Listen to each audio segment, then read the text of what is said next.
क्यों मोहे सतगुरु मिलन की आस।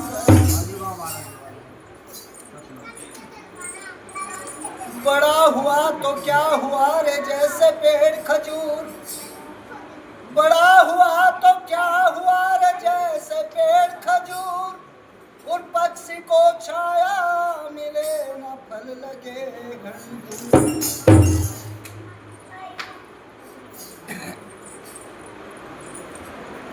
आओ सतगुरु मेरे हृदय बसो, जी मेरी कांटों में घन कले,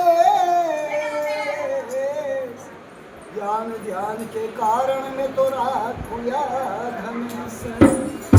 हाथ जोड़े की बंदगी उन मेरी चरण पड़े की लाज, मेरी हर पल खबर ले लियो सतगुरु समदास महाराज।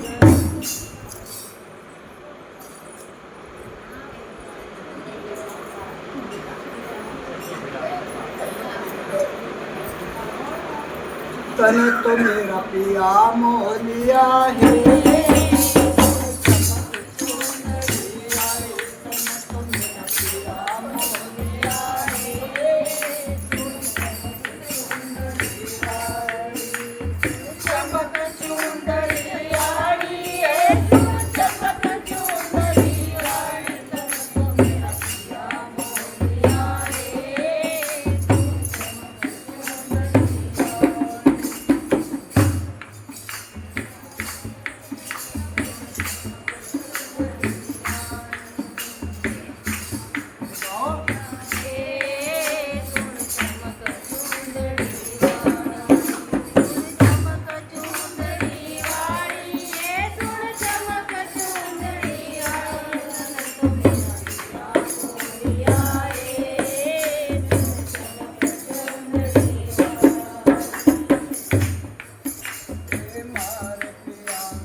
इन्होंने सोचा कि हाँ भाई मतलब ये तो एक ऐसे संत हो गए कि ये किसी से सवाल करते नहीं, और के सवाल के केवल उत्तर देते हैं।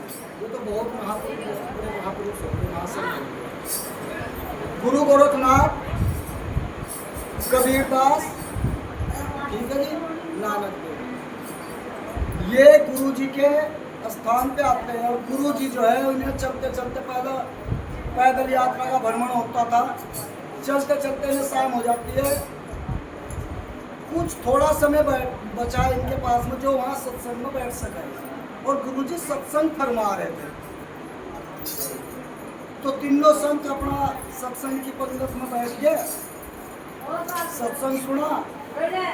उसके बाद आरती हुई, जैसे अब यहाँ होने जा रही। तो सत्संग में जो बातें फरमाई थी उनका भी उन्होंने ज्ञान करा।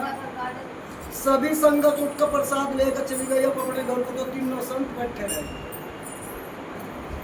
अब रविदास जी ने सोचा गुरु जी ने कि भाई सारी संगत चली गई, पर तीनों संत ये बैठे रहे, उनका क्या कारण है?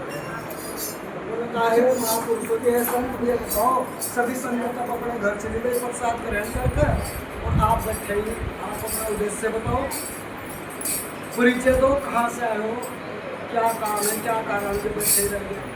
कि गुरु जी आपका हमने नाम सुना बहुत बहुत दूर, हमारे मन में एक जिज्ञासा है, हम वो लेकर आए आपके पास। जिज्ञासा बताओ जी, क्या आप हमें ये बताओ, गृहस्थी बड़ी है या भक्ति बड़ी है? गुरु जी सोचने लगे भाई आपके मामले में कुछ नहीं होंगे कि जी हमें ये बता दो, हमारे मन में ये जिज्ञासा कि भक्ति बड़ी है या गृहस्थी बड़ी है। हम भक्त संत हैं, हम भक्ति में लग रहे, कभी हम अपनी गृहस्थी नहीं खो रहे।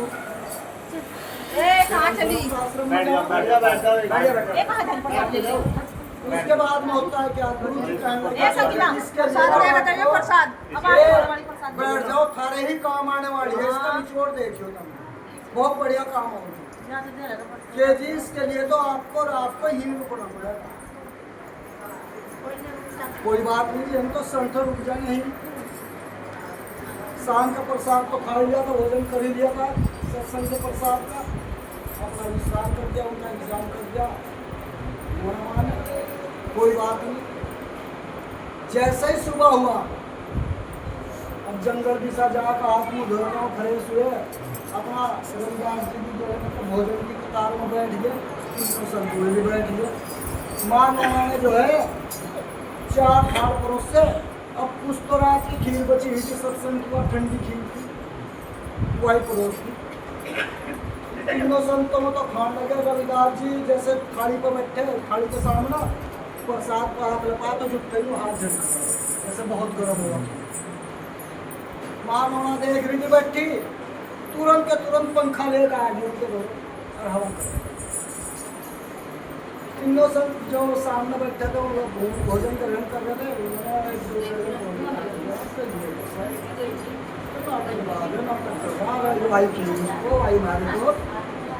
खीर तो ठंडी है रात की बस, और जुट्टा यहाँ तो ला दिया। बेचारी अपनी घरवाली परेशान कर दी, तो कही संत, पर वो चुप रहे जब तक बता। भोजन कर लिया, उसके बाद में उनकी कुटिया ऐसी थी, टूटी फुटी कुटिया, सूरज सामने तो लगा था, सारी धूप निकलते सूरज की कुटिया में अपना जो बिछोना था वो बिछा लिया, आसन बिछा लिया जहाँ वो एक काम कर रहे थे शाम का वो, और बस राम के सामने धरिया टूट गई। बस कहने लगे नोड़ा खा स्वामी जी, मेरी रामपी नहीं मिल रही मुझे, साथ अंधेरे के कारण नहीं मिल रही। वो सब फिर एक दूसरे को